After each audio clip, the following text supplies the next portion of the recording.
अगर आप physics board exam की प्रिपरेशन कर रहे हैं और आप कंफ्यूज हैं कि सबसे मोस्ट इम्पॉर्टेंट टॉपिक्स कौन से हैं जिनमें से फिजिक्स के एग्जाम में आपको डायरेक्ट क्वेश्चंस दिखेंगे, आज से मैं आपको हर टॉपिक की एक शॉर्ट वीडियो 5 से 10 मिनट की आपको मैं डिलीवर करूंगा, जिसके अंदर क्या होगा, सबसे इम्पॉर्टेंट टॉपिक जो प्रीवियस ईयर्स में भी आया हुआ है वो आपको दिखेगा। हम उस चीज को इजीली और सरल वे में समझने की कोशिश करेंगे। आई होप आप मेरी इस वीडियो को देखेंगे और अपने फिजिक्स एग्जाम की प्रिपरेशन और बेहतर तरीके से कर सकेंगे। तो चलिए स्टूडेंट्स, शुरू करते हैं प्रिंसिपल ऑफ सुपरपोजिशन।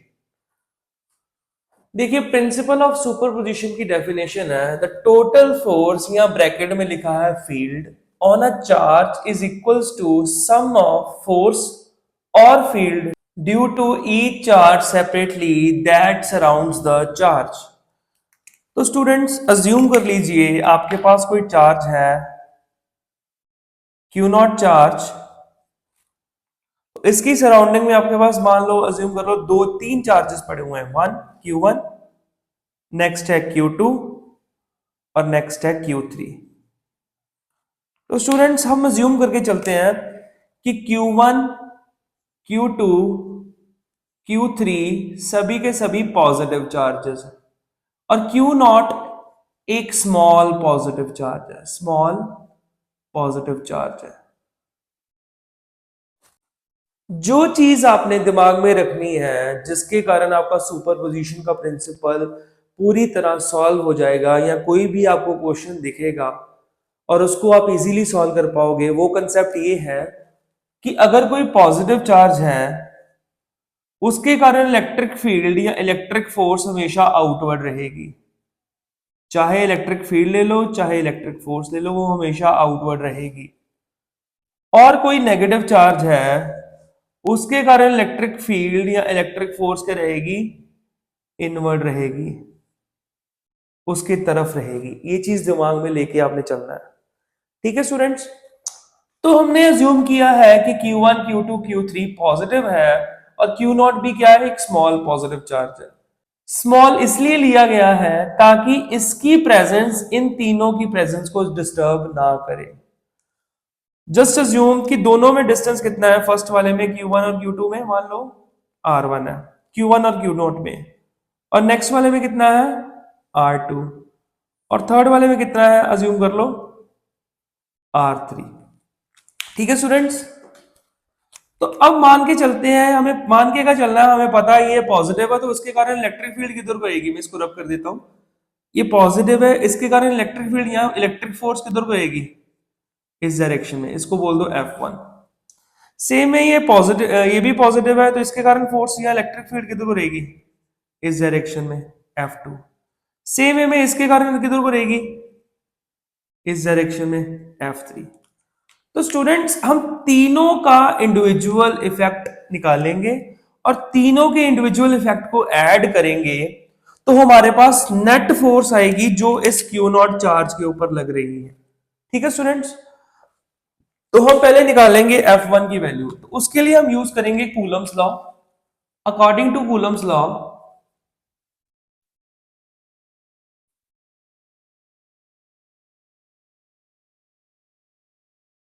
F1 की वैल्यू क्या बनेगी, देखो F1 की वैल्यू लिखने का तरीका क्या है, दोनों चार्जेस देखेंगे Q1 एंड Q0, दोनों में डिस्टेंस कितना है, R1। तो फॉर्मूला लिखने का तरीका समझ लो, ये बनेगा 1/4πε0। पहला चार्ज क्या है, Q1, दूसरा चार्ज क्या है, Q0, तो बनेगा Q1/Q0। नीचे डिस्टेंस कितना आएगा, R, R1 का स्क्वायर। ओके स्टूडेंट्स, तो दूसरी तरफ आओ, F2 की बात करेंगे तो F2 के लिए बनेगा 1/4πε0।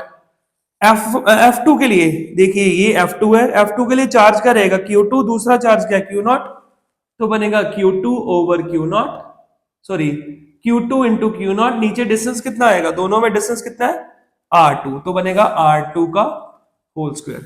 अब नेक्स्ट फोर्स है F3, तो F3 लिखने का तरीका देख लो, 1/4πε0, दोनों में चार्ज क्या है, ये चार्ज Q0 है, दूसरा चार्ज Q3 है, तो बनेगा Q3 Q0, नीचे आ जाएगा आर का अब डिस्टेंस कितना है, सॉरी यहाँ पे मैं डिस्टेंस लिखने तो जा रहा हूं, पर डिस्टेंस देख लीजिए, डिस्टेंस कितना है, R3 डिस्टेंस है, तो यहां बनेगा R3 का होल स्क्वायर। ओके स्टूडेंट्स, तो अगर हमने टोटल फोर्स देखनी है तो according to principle of superposition, according to principle of superposition, net force on q not क्या बनेगा, उसको एफ नॉट बोल दो।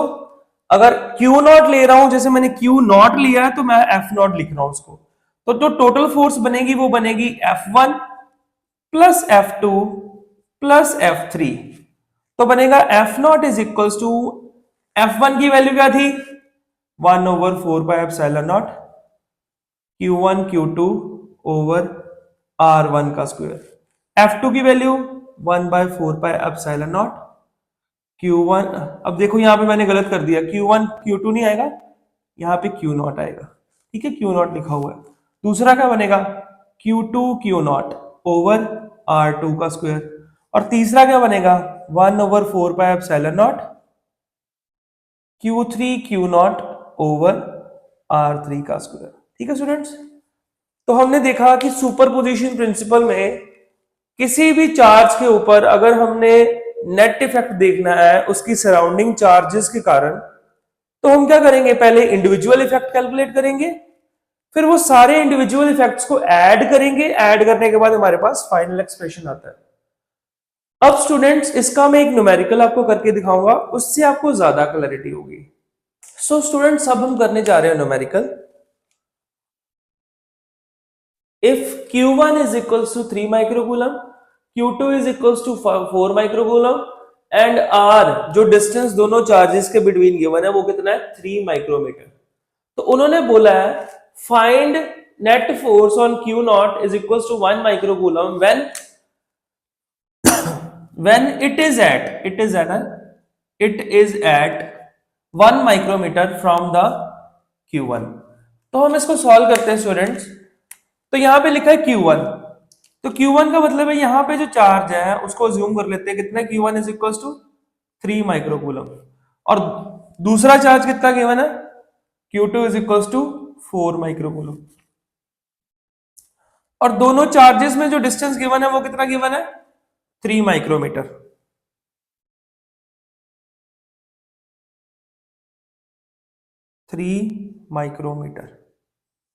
बच्चे आपको एक चीज की कंफ्यूजन हो रही होगी, सर यहाँ पे आपने माइक्रो लिखा है, यहाँ माइक्रो लिखा है, यहाँ माइक्रो लिखा है, इसका मतलब क्या है?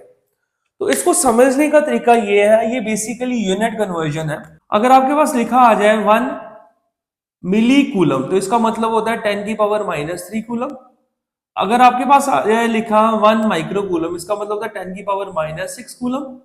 तो अगर आपके पास लिखा आ जाए 1 नैनो कूलम, इसका मतलब 10 की पावर -9 कूलम। ये यूनिट कन्वर्जन है जो आपको याद होने चाहिए। तो Q1 की वैल्यू 3 माइक्रोकूलम, Q2 की वैल्यू 4 माइक्रोकूलम। उन्होंने बोला find the net force on the charge Q0, जो कि कितने डिस्टेंस पे है 1 माइक्रोमीटर डिस्टेंस पे है, किससे Q1 से।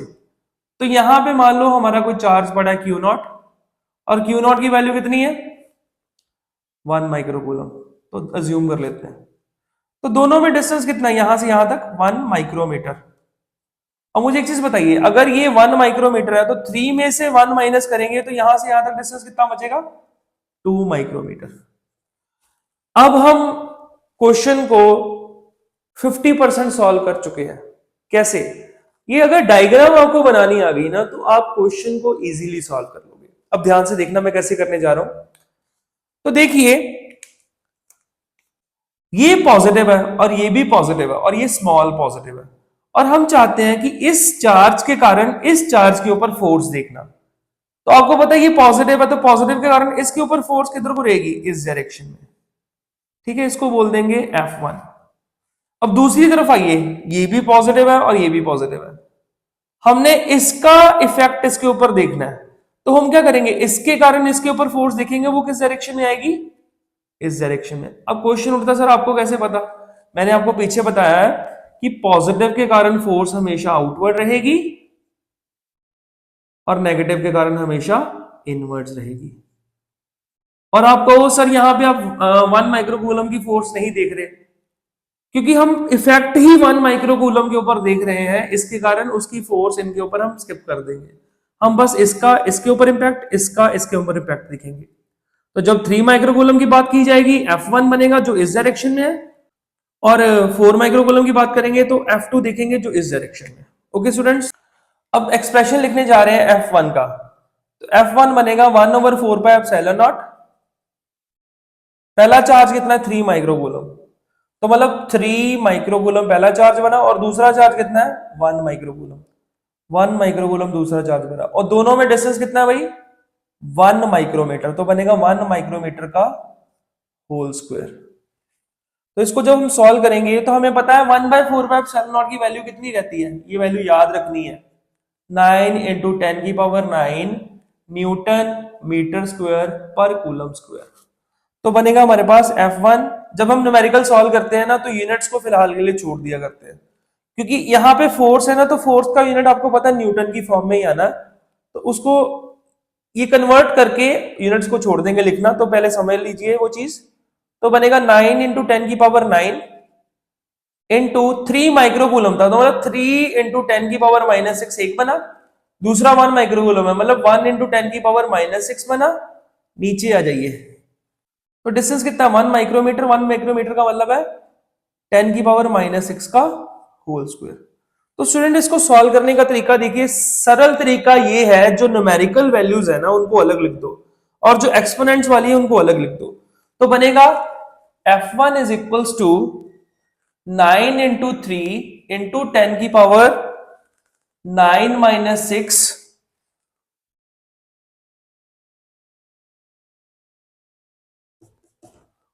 10⁹ इंटू 10⁻⁻6 इंटू 10⁻⁻6, और नीचे आ जाइए 10⁻⁻6 है तो स्क्वायर हो रहा है, तो उसको लिखेंगे 10⁻⁻6 इंटू 10⁻⁻6।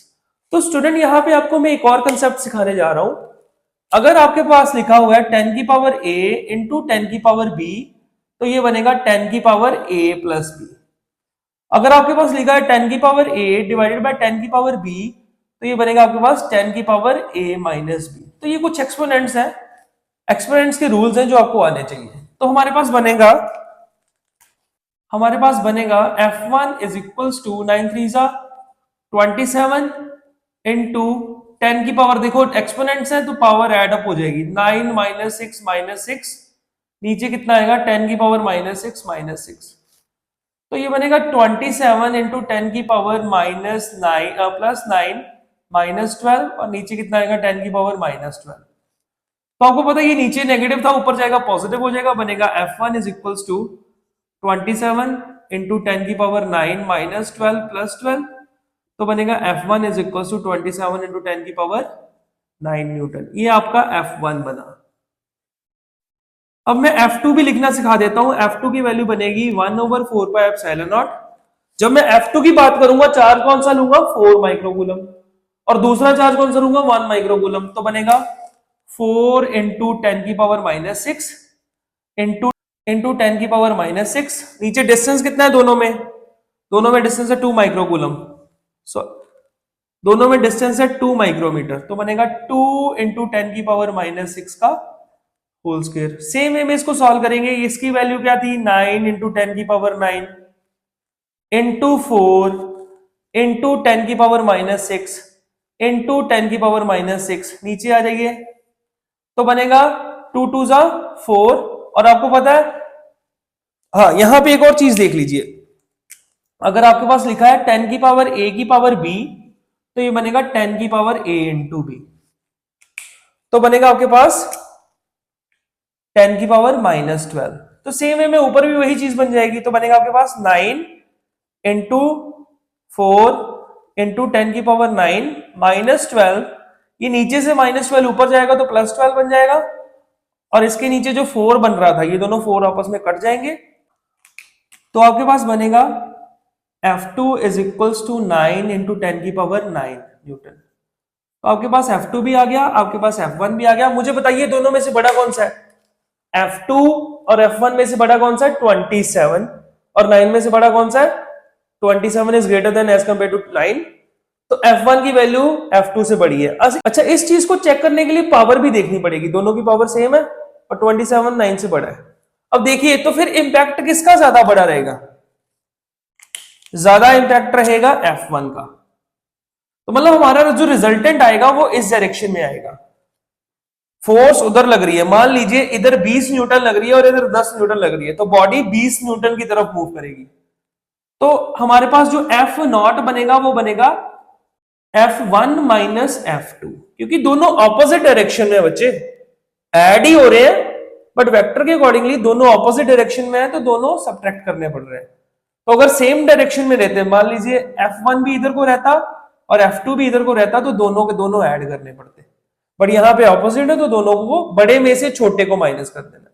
तो F1 की वैल्यू कितनी थी हमारे पास? F1 की वैल्यू है 27 इंटू 10 की पावर 9 माइनस F2 की वैल्यू है 9 इंटू 10 की पावर 9, और दोनों में से 10 की पावर 9 कॉमन आ रहा है तो बनेगा 27 माइनस 9। तो F0 बना हमारे पास 18 इंटू 10 की पावर 9 न्यूटन। सो स्टूडेंट्स, ये एक न्यूमेरिकल था जिसमें मैंने ट्राई किया है कि एक एक पॉइंट को आपको एक्सप्लेन करूं। आई होप आपको ये चीज समझ लगी होगी।